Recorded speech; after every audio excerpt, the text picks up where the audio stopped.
الحمد لله نحمده ونستعينه ونستغفره ونؤمن به ونتوكل عليه ونعوذ بالله من شرور أنفسنا ومن سيئات أعمالنا من يهده الله فلا مضل له ومن يضلله فلا هادي له ونشهد أن لا إله إلا الله وحده لا شريك له ونشهد أن سيدنا ومولانا محمدا عبده ورسوله بالهدى ودين الحق أرسله صلى الله تعالى عليه وعلى آله وصحبه وبارك وسلم أما بعد فأعوذ بالله من الشيطان الرجيم بسم الله الرحمن الرحيم فقد قال الله تبارك وتعالى في القرآن المجيد والفرقان الحميد وتلك الأمثال نضربها للناس لعلهم يتفكرون آمنت بالله صدق الله مولانا العظيم وصدق رسوله النبي الكريم ونحن على ذلك لمن الشاهدين والشاكرين والحمد لله رب العالمين.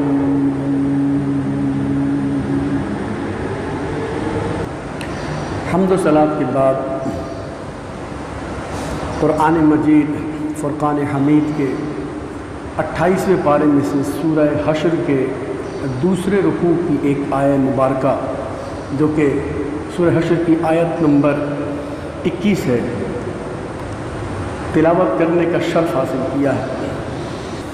اللہ تبارک و تعالی سے دعا ہے کہ وہ مجھے اس آیت مبارکہ کے حوالے سے حق کہنے، آپ کو سن کر سمجھنے، یاد رکھنے اور اس میں سے حاصل ہونے والی گفتگو کے ذریعے اپنے عقائد، اپنے اعمال، اپنے معمولات کی اصلاح کی توفیق رفیق مرحمت فرمائے. وما توفیقی الا باللہ العلی العظیم. جو آیت مبارکہ آپ کے سامنے میں نے تلاوت کی ہے، اللہ تبارک و تعالیٰ اس میں ارشاد فرماتا ہے وَتِلْكَ الْأَمْثَالُ نَضْرِبُهَا لِلنَّاسِ لَعَلَّهُمْ يَتَفَكَّرُونَ کہ قرآن مجید میں جو مثالیں ہم بیان کرتے ہیں اس کا مقصد یہ ہے لعلہم یتفکرون کہ لوگ اس کے بارے میں فکر کریں، سمجھیں، سوچیں. مثال بیان کرنا صرف اسی لیے ہوتا ہے کہ بات آسانی سے سمجھ میں آ جائے.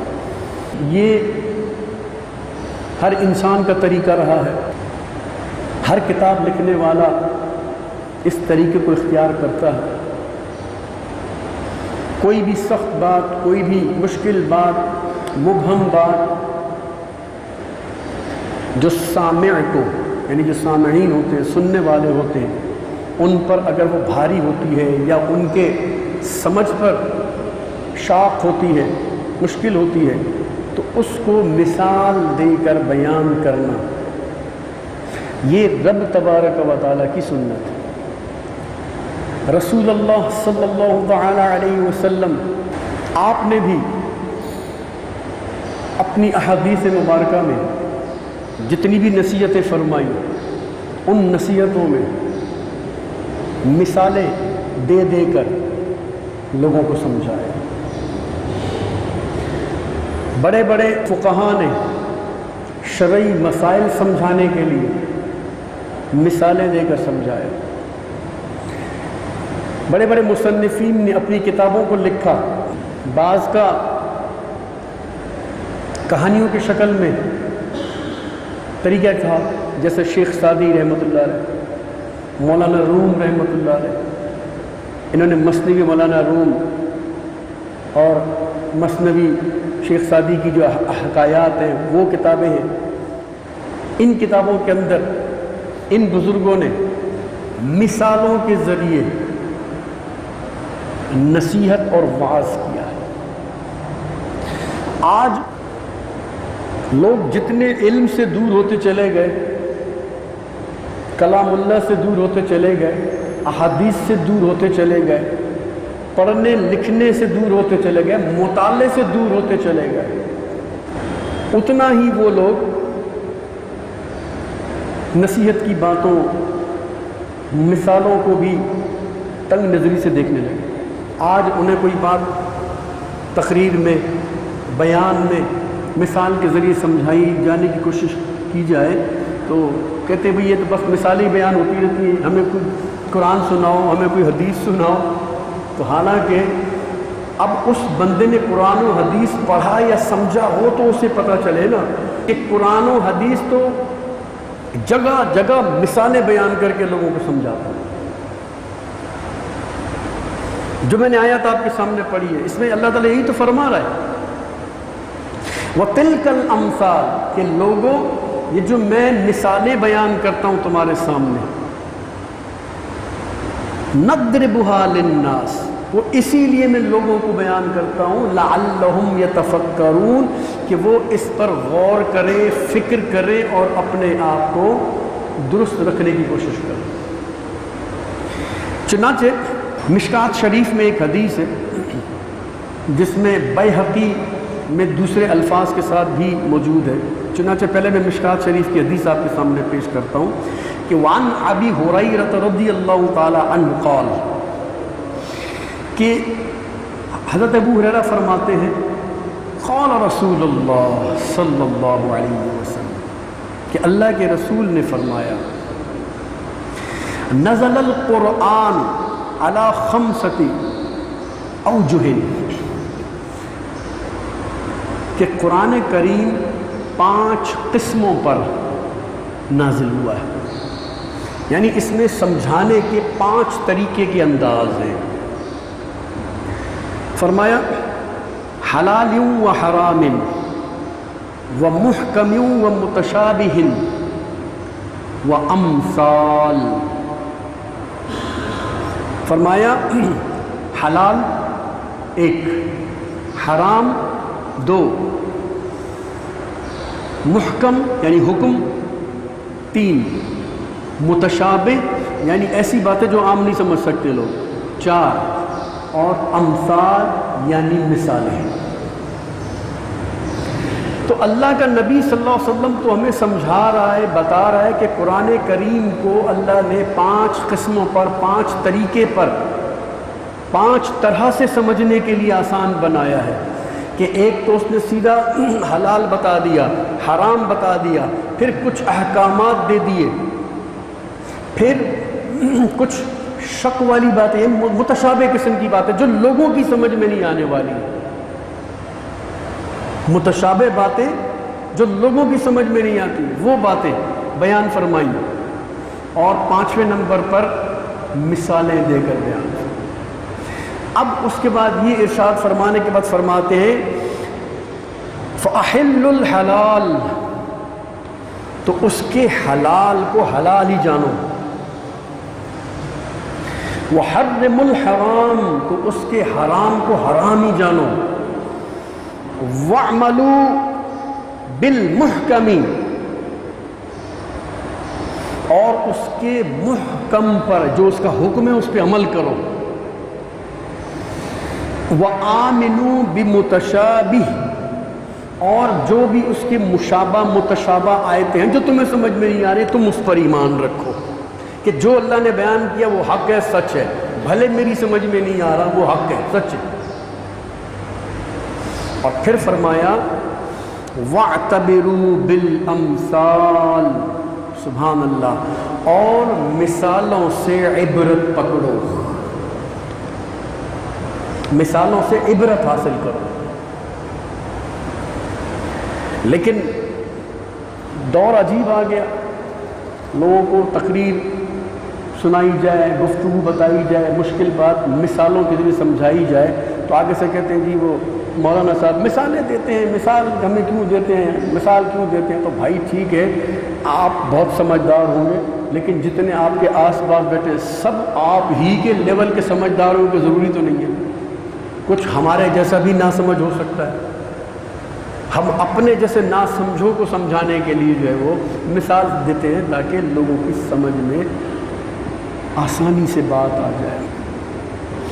اب جو بیہقی کے الفاظ میں نے آپ کو بتایا تو اس میں ہے فَاعْلَمُوا بِالْحَلَالِ وَاجْتَنِبُوا الْحَرَامَ وَاتَّبِعُوا محکم، کہ حلال پر عمل کرو، حرام سے بچو اور محکم یعنی حکم کی اتباع کرو۔ یہ اس الفاظ تبدیل ہے لیکن مفہوم ایک ہی ہے۔ تو اب قرآن کریم کا یہ طریقہ رہا ہے کہ اس نے عرب، چونکہ عربوں پر نازل ہوا تھا، اگرچہ پوری بنی آدم کے لیے نازل ہوا ہے، بنی انسان کے لیے نازل ہوا ہے، لیکن ابتدا اس کی وہاں سے ہوئی، عرب سے ہوئی۔ تو عرب جو تھے وہ اپنی گفتگو میں مثالیں اور محاورے بہت بولا کرتے ہیں۔ ہم لوگ اردو میں بھی آپ دیکھیں نا، گفتگو کرتے کرتے مثالیں بولتے رہتے ہیں۔ مثال کے طور پہ کوئی شخص جو ہے نا وہ ایسی منہ اٹھا کر چلا ہے، راستے میں ٹھوکراں کھاتا ہوا آتا ہے، ایک شخص آ رہا ہے نہ نیچے نہیں دیکھتا، مثال کے طور پہ 4 آدمی سو رہے ہیں، کچھ سامان پڑا ہوا، ایک آدمی چلا آ رہا ہے ٹانگیں مارتا ہوا، تو وہ کہتے ہیں او بھائی کیا اونٹ کی طرح چلا آ رہا ہے منہ اٹھا کر۔ تو اب یہ اونٹ کی طرح یہ کیا چیز ہے؟ مثال ہی تو ہے۔ ایک بچہ نالائق وہ نہیں سمجھتا، کچھ بھی نہیں کرتا، اس کو استاد سمجھا کے تھک جاتا ہے تو لوگ کہتے ہیں ارے چھوڑو یار، اس کو سمجھانا بھینس کے آگے بین بجانا ہے۔ تو اب یہ بھینس کے آگے بین بجانا ہے، یہ کیا ہے؟ مثال ہی تو ہے، مثال ہی تو ہے یار، اس کو سمجھانا دیوار پہ سر مارنے کے برابر ہے۔ یہ دیوار پر سر مارنا، یہ لفظ الفاظ کیا ہے؟ مثال ہی تو ہے۔ تو مثالیں بات کو سمجھانے کے لیے بیان کی جاتی ہیں، اور قرآن کریم میں سینکڑوں مثالیں موجود ہیں، احادیث کے ذخیرے میں ہزاروں کی تعداد میں مثالیں موجود ہیں۔ اب ان مثالوں کے اندر انسان کے لیے علم کا ذخیرہ چھپا ہوا ہوتا ہے، ہدایت چھپی ہوئی ہوتی ہے، عبرت چھپی ہوئی ہوتی ہے۔ تو جو سمجھدار ہوتے ہیں وہ کیا کرتے ہیں؟ ان مثالوں سے عبرت حاصل کر کے اپنی زندگی کو بہتر بنانے کی کوشش کرتے ہیں، اور اس سے سیکھتے ہیں، اور سیکھ کر اپنی زندگی کو کلام الہی کے مطابق، سنت رسول کے مطابق، شریعت کے مطابق گزارنا شروع کر دیتے ہیں۔ اسی لیے قرآن کریم میں مختلف قسم کی مثالیں بیان کی گئی ہیں۔ اب ان مثالوں کی بھی قرآن کریم میں 3 طرح کی قسم ہے، 3 قسموں سے مثالیں بیان کی گئی ہیں۔ مثلا پہلی بالکل واضح مثال، صاف نظر آتی مثال، دوسری پوشیدہ چھپی ہوئی مثال جو آدمی کو واضح نظر نہیں آتی لیکن سمجھ آ جاتی ہے، اور تیسری روزمرہ کی جو باتیں ہوتی ہیں ان کی مثال ہوتی ہے۔ چنانچہ واضح مثال میں اللہ تبارک و تعالیٰ نے قرآن کریم میں ارشاد فرمایا، جیسے انزل من السماء ماء، کہ بارش کی مثال سمجھو۔ اللہ فرماتے ہیں بارش جو تمہارے آسمان سے گزرتی ہے، تو جب وہ اکٹھا ہوتا ہے تو نالے کی شکل میں بہتا ہے، پھر اس کے راستے میں جو بھی گند، کچرا، درخت کے سوکھے ہوئے پتے، گھاس پھوس، میل کچیل، جو کچھ بھی ہوتا ہے وہ اپنے ساتھ بہا کر لے جاتا ہے۔ اب یہ کیسی مثال ہے؟ یہ ہم سب کی آنکھوں دیکھی مثال ہے کہ جب بھی بارش ہوتی ہے، ہماری گلی میں کچرا پڑا ہو، آپ دیکھیں بارش جب آتی ہے، پانی جب جاتا ہے تو سارا کچرا اپنے ساتھ لے جاتا ہے۔ اچھا، بارش کا پانی جب اترتا ہے تو کتنا صاف ستھرا ہوتا ہے، لیکن جب زمین پر گر کر جس طرح کی زمین پر گرتا ہے اسی طرح کی زمین کی شکل اختیار کرتا ہے، یعنی جیسا گند ویسا ہو کر وہ گندگی لے کر وہاں سے چلا جاتا ہے، خود بھی گندا ہو جاتا ہے لیکن جگہ کو صاف کرتا ہے۔ پھر اللہ تعالیٰ فرماتا ہے کہ اسی طرح آسمان سے جو وحی نازل ہوتی ہے، کفار جو اس وحی کو سمجھتے ہیں، سنتے عمل کرتے ہیں، تو اس کے کفر کے گند کو اپنے ساتھ بہا کے لے جاتی ہے، اس کی بد عقیدگی کو اپنے ساتھ بہا کے لے جاتی ہے اور اس کو بالکل ایک اچھا ایماندار انسان بنا دیتی ہے۔ اب دیکھیں کتنی بہترین مثال ہے سمجھانے کے کہ جس طرح آسمان سے پانی برستا ہے اور گند کو لے جاتا ہے، اسی طرح وحی جب نازل ہوتی ہے وہ لوگ جب اس سے استفادہ کرتے ہیں تو اس سے کیا ہوتا ہے کہ وہ ان کے کفر کے، ان کی بدعقیدگی کو، ان کے نفاق کو، ان کی برائیوں کو اپنے ساتھ لے جاتا ہے اور ان کو بالکل پاک و صاف کر کے رکھ دیتا ہے۔ اسی طریقے سے کچھ پوشیدہ مثالیں بھی ہیں جو بظاہر سمجھ میں نہیں آتی، کلیئر بات نہیں ہوتی، لیکن سمجھ آتی ہے۔ مثال کے طور پہ اللہ تبارک و تعالیٰ نے قرآن کریم میں گائے کا ذکر فرمایا سورہ بقرہ کے اندر۔ لوگوں نے پوچھا جی گائے کیسی ہو؟ قَالُوا ادْعُ لَنَا رَبَّكَ يُبَيِّن لَنَا مَا هِيَ، کہ آپ اللہ سے پوچھ کے بتائیے کہ وہ گائے کیسی ہو۔ تو اللہ نے فرمایا لا فارد ولا بکر عوان بین ذالک، فرمایا نہ بوڑھی ہو نہ جوان بچہ، نہ بچڑا ہو نہ بوڑھی ہو، اس کے درمیان ہو۔ اب اس کے درمیان کی کوئی عمر، کوئی قد کار کچھ نہیں بتایا، یہ بندے پر چھوڑ دیا کہ تم خود سمجھ لو اس، تو یہ پوشیدہ مثال۔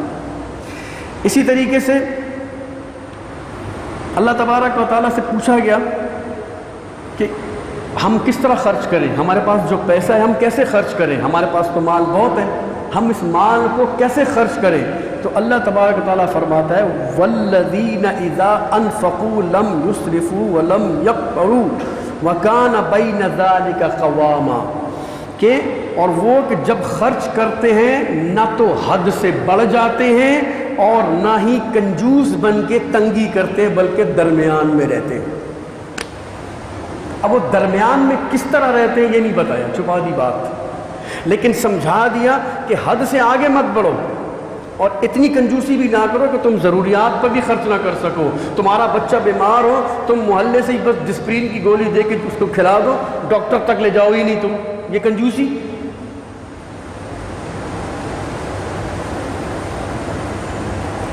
اور پھر بڑے بڑے معاملات کو بھی آپ سمجھتے ہیں کہ جب فضول خرچی میں بندہ آتا تو کیا کیا کر لیتا ہے، یہ سارے ہمارے معاشرے کے اندر ساری باتیں موجود ہیں۔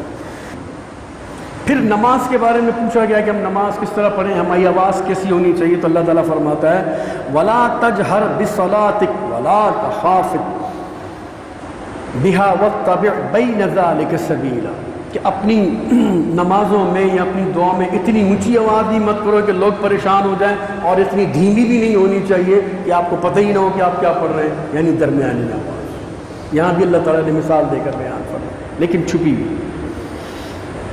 اچھا اسی طرح دیکھیں حدیث مبارکہ میں مثال کیسے بیان کی، فرمایا لا یلدع المؤمن من جحر مرتین، اللہ کے حبیب نے فرمایا صلی اللہ علیہ وسلم مومن ایک سوراخ سے 2 دفعہ نہیں ڈسا جاتا۔ اب یہاں پر ڈسنے سے مراد سانپ کا ڈسنا نہیں ہے، یہاں ڈسنے سے مراد دھوکہ کھانا ہے، کہ مومن ایک جگہ سے 2 مرتبہ دھوکہ نہیں کھاتا۔ جب ایک دفعہ دھوکہ ہو گیا تو اب دوبارہ اس جگہ سے وہ دھوکہ نہیں کھاتا، کیونکہ اگر وہ دھوکہ کھا لے تو پھر اس کا مطلب وہ بے وقوف ترین انسان ہے، کہ جب ایک جگہ سے دھوکہ مل چکا تو دوبارہ اس جگہ جا کر اس پہ اعتبار کر کے جناب جو ہے وہ پھر اس سے دھوکہ کھا لے تو پھر وہ کامل مومن نہیں ہے، وہ بے وقوف آدمی ہے۔ تو یہاں پر دیکھو اللہ کے حبیب نے فرمایا کہ مومن ایک سوراخ سے 2 مرتبہ ڈسا نہیں جاتا، یہاں سوراخ سے 2 دفعہ ڈسا جانا یہ مثال ہے، اور حکم کیا ہے کہ ایک جگہ سے 2 مرتبہ دھوکہ نہیں کھاتا۔ دیکھو حدیث مبارکہ میں بھی جو ہے وہ مثال بیان کی گئی۔ اور اسی طریقے سے جو میں نے بتایا کہ روزمرہ کی مثالیں، قرآن کریم نے روزمرہ کی مثالیں بھی بیان کی ہیں، جیسے فرمایا لیس لہا من دون اللہ کاشفہ، کہ اللہ کے سوا اس کو کھولنے والا کوئی نہیں۔ الیس الصبح بقریب، کیا صبح نزدیک نہیں؟ صبح تو بس آنے ہی والی ہے۔ حل جزاء الاحسان الا الاحسان، نیکی کا بدلہ تو نیکی ہی ہوتا ہے۔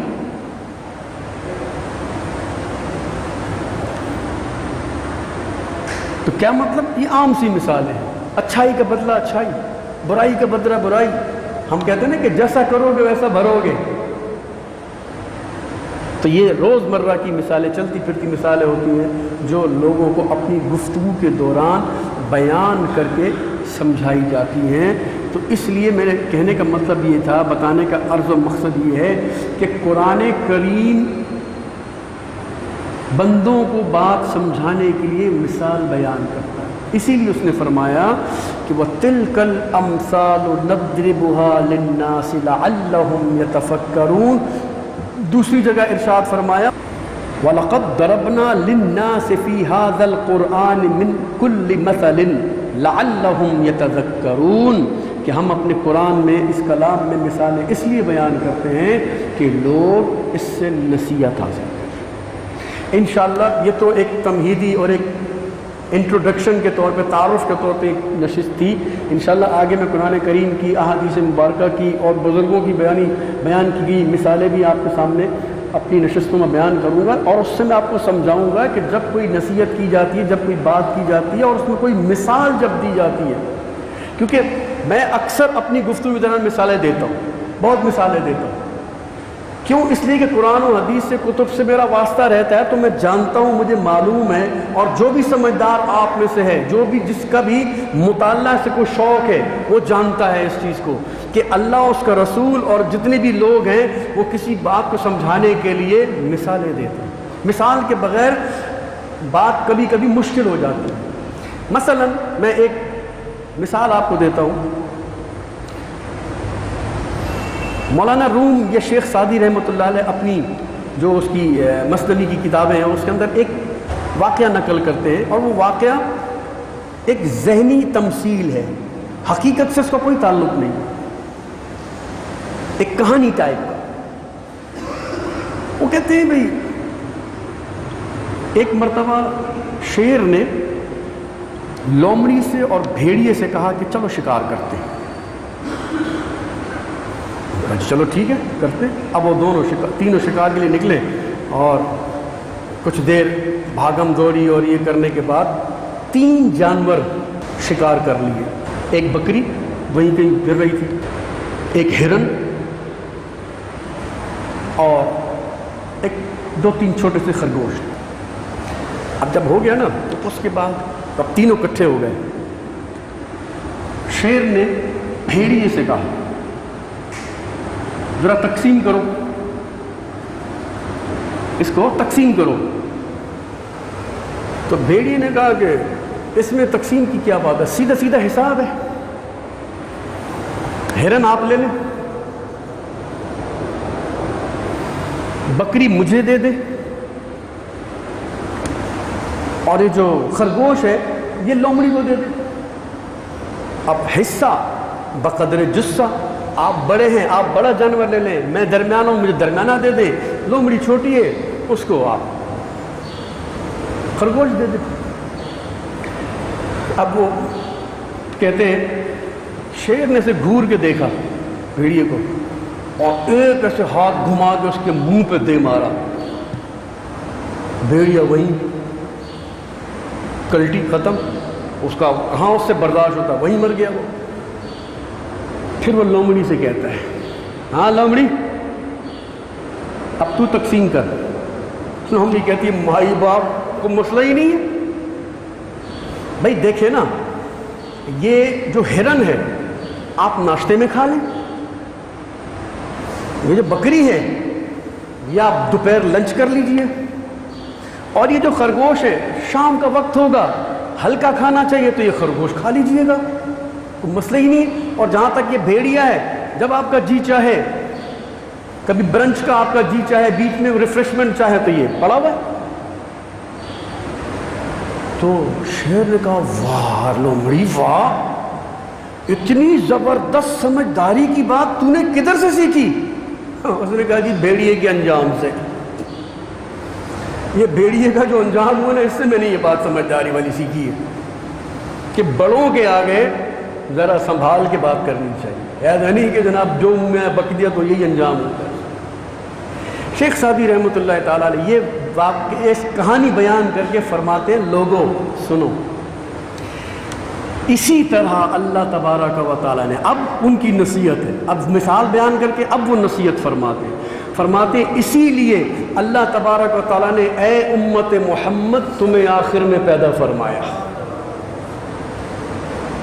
کہ اس نے قرآن کریم میں قوم عاد کی نافرمانی اور ان کا انجام بتایا تمہیں، قوم لوط اور ان کی بدکاریاں اور ان کا انجام بتایا تمہیں، قوم سمود ان کے غلط کام اور ان کا انجام بتایا اس نے، صالح علیہ السلام کی قوم جنہوں نے جناب جو ہے وہ اونٹنی کو کاٹ دیا، معجزے کا انکار کیا، ان کی خرمستیاں اور ان کا انجام بتایا تمہیں رب نے، شعیب علیہ السلام اور اس کی قوم کی ناپ تول میں کمی، کھانے پینے کی چیزوں میں ملاوٹ، یہ جو آج سب کچھ کرے یہ شعیب علیہ السلام کی قوم کرتی تھی۔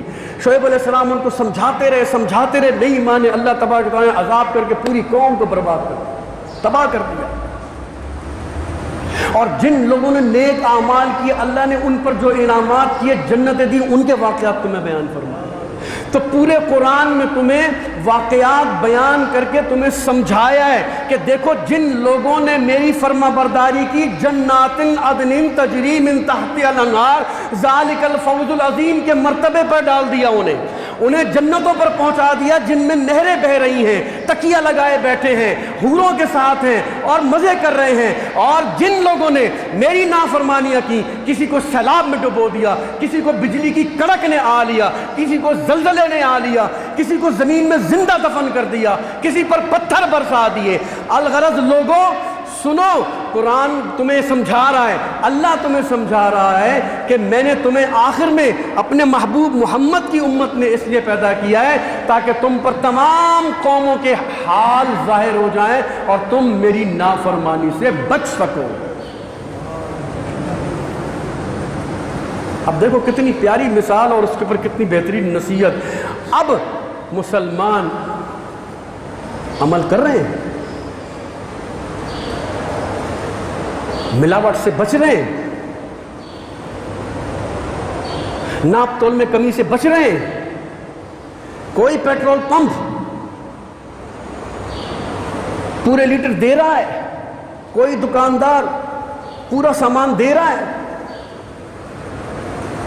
اب تو ڈیجیٹل جو ہے وہ ترازو آ گئے اور اب پتھروں والے ترازو رکھے تو 980 بن رہا ہے، کسی کا 975 بن رہا ہے گرام، کسی کا 978 بن رہا ہے، یعنی 12 12 15 15 20 20 25 25 40 40 گرام کم سودا آپ لے رہے ہیں۔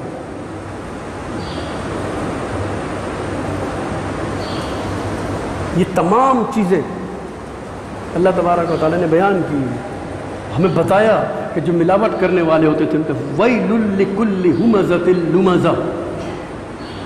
پھر چغلی کھانے والوں کے بارے میں اللہ تعالیٰ فرما رہا ہے، ایک دوسرے کو لڑانے والے کے بارے میں فرما رہا ہے، وَيْلٌ لِلْمُطَفِّفِينَ بتا رہا ہے کہ ناپ تول کمی کرنے والوں کا یہ حشر ہوگا، میں یہ کر دوں گا، میں وہ کر دوں گا، سب بتا رہا ہے۔ لیکن مسلمان کو نہ جانے کیا ہوگا۔ مسلمان بنی اسرائیل کے واقعات پڑھتا ہے، بنی اسرائیل کی باتیں سنتا ہے، ان کے عذابات کو سنتا ہے، وہ جی بڑے وہ لوگ گناہ گار تھے، میں تو لگتا ہے فرشتہ ہوں، معاذ اللہ، ہم تو شاید فرشتے ہیں، معاذ اللہ، استغفر اللہ۔ ایسا نہیں ہے۔ اللہ کے نبی صلی اللہ علیہ وسلم نے حدیث بیان فرمائی، ارشاد فرمایا، اور اتنی خطرناک الفاظ ہیں، اسی خطرناک سے مراد یہ کہ تشویش والے الفاظ ہیں۔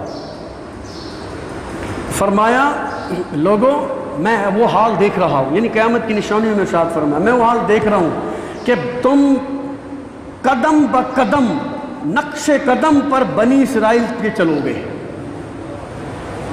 بنی اسرائیل جو جو الٹے غلط کام کرتوت کرتی تھی تم ان کے نقش قدم پر چلو گے۔ اور آگے تو بڑے سخت الفاظ ہیں کہ کسی نے اپنی بنی اسرائیل میں اپنی ماں کے ساتھ بھی بدکاری کی ہوگی نا، تم بھی کرو گے۔ یہ سمجھانے کے لیے کہ وہ کسی سوراخ میں بھی گھسے ہوں گے نا، تم بھی گھسو گے، اتنا تم بنی اسرائیل کو کاپی کر رہے ہوگے، کاپی کر کے جا رہے ہوگے اس کے پیچھے۔ آج دیکھ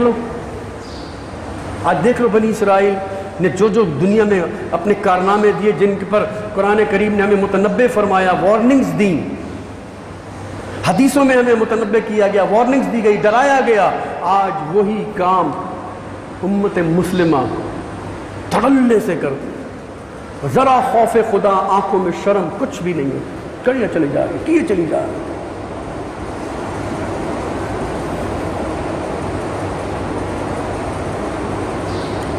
اللہ تبارک و تعالیٰ نے مثالیں بیان کر کے، اللہ تبارک و تعالیٰ کے پیارے محبوب صلی اللہ علیہ وسلم نے مثالیں بیان کر کے، واقعات بیان کر کے، بزرگوں نے اپنی کتابوں کے اندر واقعات بیان کر کے، مثالیں بیان کر کے، علماء مفتیان کرام مسائل فتاویٰ دے دے کے لوگوں کو سمجھا کے دنیا سے چلے گئے، کتابیں لکھ کے چلے گئے. لیکن انسان ہے کہ وہ باز ہی نہیں آتا. آپ کے پورے پاکستان میں، دنیا میں کتنی مسجدیں ہوں گی، اور ہر مسجد میں جمعے کے دن اگر حساب لگایا جائے تو لاکھوں لوگ مختلف مساجد میں بیٹھے ہوئے ہوں گے. اس وقت بھی کہیں نہ کہیں تقریر ہو رہی ہوگی، بیٹھے ہوں گے، اور کوئی بھی مولوی، کوئی بھی مقرر انہیں نصیحت ہی کر رہا ہوگا کسی نہ کسی انداز میں. لیکن اس کے باوجود مسجد سے باہر نکلتے ہیں تو وہ وہی کی وہی، جیسے داخل ہوئے تھے ویسے ہی. کوئی رنگ شریعت کا چڑھتا ہوا نظر نہیں آتا،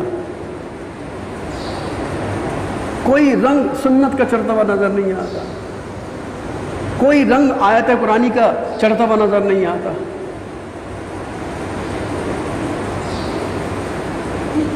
لیکن مرنا تو ہے، پھر مرنا تو ہے.